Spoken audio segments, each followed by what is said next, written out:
VI, mode d'emploi, stratégie.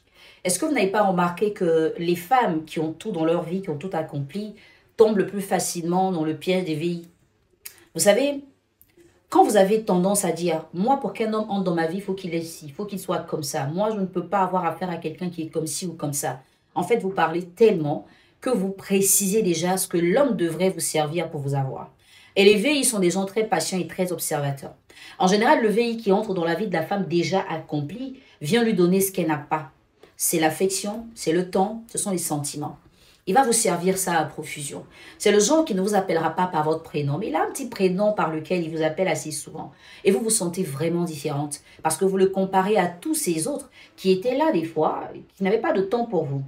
Alors le VI va s'arranger pour que vous tombiez amoureuse, puisque vous avez déjà donné tout ce qu'il faut pour vous rendre amoureuse. Il a prévu par exemple de dépenser 2 millions dans votre vie pour en récolter 10, et ça vous ne le savez pas. Le premier jour, c'est l'anniversaire, par exemple. Il vous donne un chèque, beaucoup d'argent. Allez-y au restaurant, allez-y manger. Et puis après, toi et moi, on va célébrer ton anniversaire. Et là, vous vous dites, waouh, c'est un bon gars. Ensuite, il va arriver la Saint-Valentin. Il va te faire un gros cadeau. Tu vas te dire, waouh, tel que le cadeau est cher, c'est qu'il a beaucoup de sentiments pour moi. Au fur et à mesure, tu es en train de tomber dans son piège. Après, ce sera la fête des mères. Il va encore t'impressionner. Et là, il a atteint son quota. Il n'a plus rien à investir.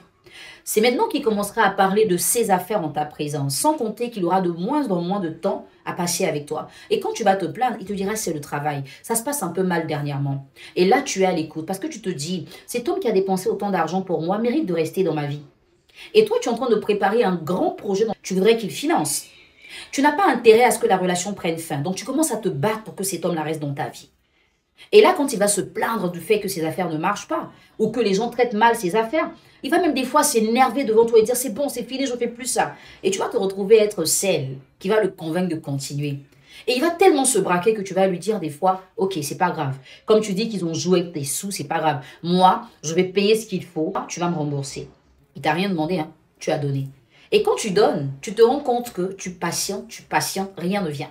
Il te fait croire que rien ne va. Et pourtant, tous les mois, il achète des chaussures très chères, des vestes très chères. Il continue de sortir et de chiller.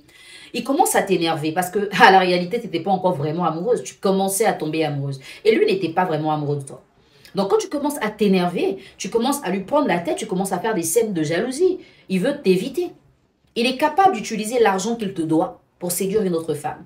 Tu vas te retrouver à payer le loyer, les factures, la nourriture dans un foyer alors que tu ne maîtrises plus rien. Mais tu n'as pas envie qu'on sache que tu ne maîtrises pas. Donc tu essaies de gérer. Mais en vrai, au fond de toi, ça ne va pas. Cet homme commence à t'énerver et tu découvres ses premières infidélités. Ha! Voici comment tu as le dégoût de cette relation. Voici comment tu ne te sens plus dans cette relation. Mais tu voudras quand même le maintenir parce que tu vois un peu tout ce que tu as perdu et tu n'as pas envie de le laisser partir.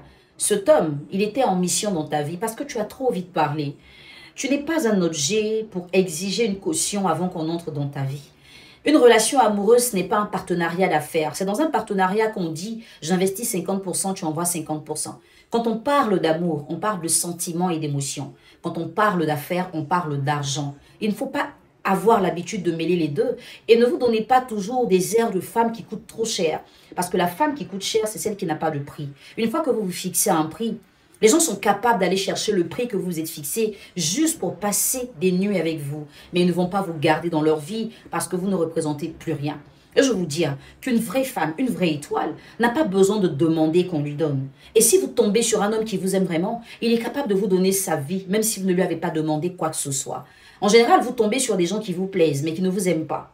Alors vous avez l'impression qu'ils doivent faire pour vous ce qu'un homme amoureux ferait. Mais ils ne sont pas amoureux. C'est ça la différence.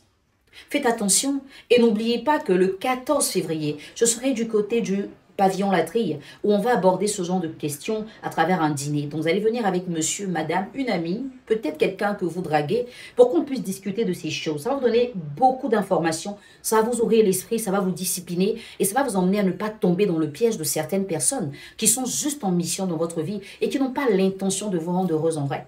J'espère que cette vidéo va vous aider. Et ne restez pas toujours fixé à ce que vous avez vécu. Pour dire, mais moi j'ai fait ci, j'ai fait ça. Ce n'est pas un coaching ce que je fais, c'est une vidéo d'édification. Si tu as besoin d'un coaching, regarde dans la description, il y a les contacts pour prendre un rendez-vous. Je te souhaite en tout cas beaucoup de lucidité, je te souhaite de la sagesse et je te souhaite d'être une femme qui ne parle pas pour parler, mais qui parle pour enseigner, qui écoute beaucoup plus pour être mieux renseigné.